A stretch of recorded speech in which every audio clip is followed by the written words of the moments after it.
Uma das histórias mais impressionantes que eu já li foi a história de um menino que recebeu o nome de Nayassawa.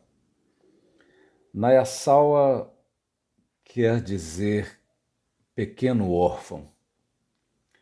O pai de Nayassawa o havia abandonado pouco antes dele nascer. Ele foi criado pela mãe com muita dificuldade e esta mãe era uma espécie de serva do tio, do seu irmão. Ele era muito rude com ela, ele era violento com ela e ela tinha que trabalhar fazendo a comida dele, preparando a lenha para ele, arrumando a casa dele, buscando água para ele, fazendo uma horta para ele, caçando para ele, enquanto ela vivia numa casa cheia de buracos na parede, com um teto que não vedava a passagem de água e molhava a sua esteira onde dormia com seu filho Nayassawa. Essa mulher teve malária e quase morreu. Mas Nayassawa, aquela criança amiga da mãe, fazia tudo o que podia para ajudá-la. E essas suas tentativas de ajudá-la muitas vezes faziam com que ele também fosse tratado de maneira muito violenta pelo tio e pela tia. Eles batiam nele, eles eram rudes com ele. Aliás, esse nome Nayassawa havia sido dado pelo tio como uma espécie de nome para marcar negativamente a vida da criança. Esse pequeno órfão um dia recebeu a notícia da mãe de que ela havia arrumado um outro marido. E ele ficou muito feliz. E, resumindo a história, ele foi viver com ela, com esse outro marido. E ele realmente era muito bom para os dois. E eles viveram momentos muito felizes ali. E eles foram crescendo. Nayassawa foi crescendo e ele foi aprendendo a ganhar o seu próprio dinheiro, o seu próprio recurso. E sempre dava um jeito de comprar alguma coisa para a mãe e para o seu padrasto, que era muito amigo dele, muito cuidadoso com ele. Mas depois de a mãe lhe dar uma irmãzinha, a mãe, ao ter um segundo bebê, um segundo irmão ali, ela veio a falecer. E Nayassawa agora tinha que cuidar da sua irmãzinha. Mas, para piorar a situação, o tio veio reclamá-lo como sua propriedade, porque, tendo a mãe morrido, ele era o legítimo dono, segundo as leis da tribo. Ele era o legítimo dono de Nayassawa e da Fátima, a filha da sua irmã. Ele era o responsável de sangue pela família. E Nayassawa teve de voltar para a casa dele. E a situação agora era ainda muito mais grave, porque ele tinha que cuidar da irmã e não tinha mãe para lhe dar apoio. A sua irmã ainda era muito nova. Nayassawa, sozinho, trabalhando quase que o dia inteiro para o tio, não tinha tempo de cuidar bem da irmã, muito menos de si. Para se ter ideia, o tio o proibia de comer antes que ele e a esposa comessem. E só lhe dava o que sobrasse, mas do que sobrava, aquilo que não era importante. Dava-lhe sobras de cascas de batata, por exemplo, para comer. Nayassawa percebeu que não poderia ficar ali e ele então Um dia deixa tudo adiantado para que o tio demorasse a sentir falta dele e ele foge com a irmã. Mas nesse tempo ele já nem tinha mais roupa para ele, porque ele não teve tempo de fazer roupa. E o tio não deixava que ele comprasse roupa, não lhe dava condição para isso. Então ele foge carregando a irmãzinha nas suas costas, passa por uma vila onde um homem se compadece dele e lhe dá uma rede de mosquiteiro para que ele faça uma tanga para ele. E ele foge procurando, perguntando por uma tia que ele havia conhecido há muito tempo e que parecia ser bondosa porque ela havia dado para ele um pedaço de mamão.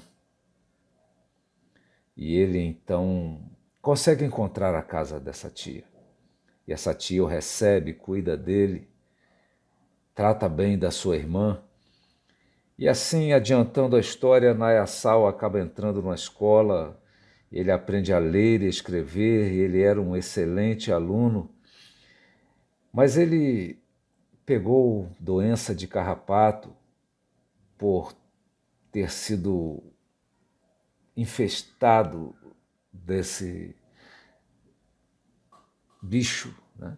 Assim, de uma maneira que ele teve a febre do carrapato e ele esteve à beira da morte algumas vezes, mas sobreviveu a tudo isso, se formou nessa escola, se tornou um professor nessa escola e formou uma família. Ele agora, uma pessoa educada nessa escola, numa visão de missionários cristãos, então ele passa a ter uma vida bem diferente da vida que vivia e passa a cuidar das pessoas de uma maneira muito especial. Mas Nayasawa tem essa doença como algo que lhe persegue e ela volta. E ele já agora com a esposa, uma filhinha que lhe abraçava toda vez que chegava em casa. Certa vez Nayasawa não teve forças mais para pegá-la no colo e ele piorou a tal modo que faleceu e foi um momento muito triste para todos que o conheciam, porque ele era um bom homem e um homem muito sofrido. E Nayasawa agora faz com que na sua morte até os médicos chorem de tristeza. Mas eu conto essa história para levantar uma questão. O que eu estou mostrando e o que eu estou escondendo nessa história? O quanto nós revelamos e o quanto nós escondemos pelo modo como nós expomos alguém ou palavras. Na verdade, as palavras têm um efeito de realidade. E por isso, quando nós falamos de algo, nós costumamos acompanhar este algo com o que chamamos de predicado. O predicado é que explica o sujeito. O sujeito sem predicado, ele não tem identidade.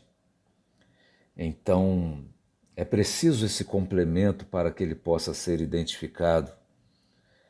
Mas o predicado, ele esclarece ou ele encobre? Ele apresenta a realidade ou ele cria uma falsa realidade?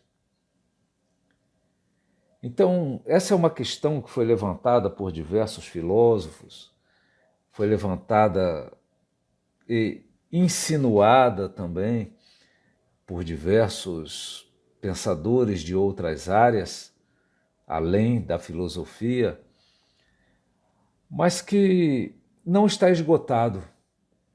E é preciso que nós repensemos, porque agora mesmo, quando eu estou falando com vocês, eu estou usando palavras. E eu não poderia explicar de outro modo senão usando as palavras. Mas até que ponto essas palavras induzem até que ponto essas palavras simplesmente se manifestam. A questão é tão complexa e, ao mesmo tempo, tão ampla que ela chega a ser assustadora, chega a ser devastadora, porque ela está em todos os lugares. Todas as pessoas que se comunicam, todas as pessoas que apresentam alguma coisa, mesmo além de palavras, todo revelar é uma espécie de esconder.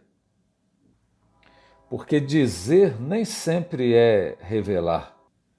E se não podemos bater o martelo dizendo que nesse caso é isso, naquele caso é daquele outro modo, devemos pelo menos nos sentirmos provocados a refletir a esse respeito. Porque tudo isso pode ser muito enganador, mas também descartar as palavras, descartar os discursos de maneira geral, também seria algo totalmente inadequado. E é interessante pensar que já em 1934, Paul Valéry, ele descreveu que no futuro próximo as pessoas poderiam levar a toda a sociedade uma distribuição de realidade. A questão dos predicados é muito mais ampla do que simplesmente aquilo que dizemos numa frase após citarmos o sujeito ou antecipando o sujeito. O predicado ele é apresentado em qualquer conversa no dia a dia, de alguma maneira referindo a alguém ou a alguma coisa como sujeito. E é verdade que, com perdão do trocadilho aqui, muitos têm sido prejudicados pelos predicados que lhes são atribuídos. Nós devemos pensar com muita responsabilidade a respeito dessa questão. Não há nenhuma palavra, por mais ingênua que ela possa ser, que não atribua a alguém algum valor, alguma história, alguma ação, alguma característica qualquer. Adjetivamos as pessoas quando simplesmente contamos uma história sobre elas.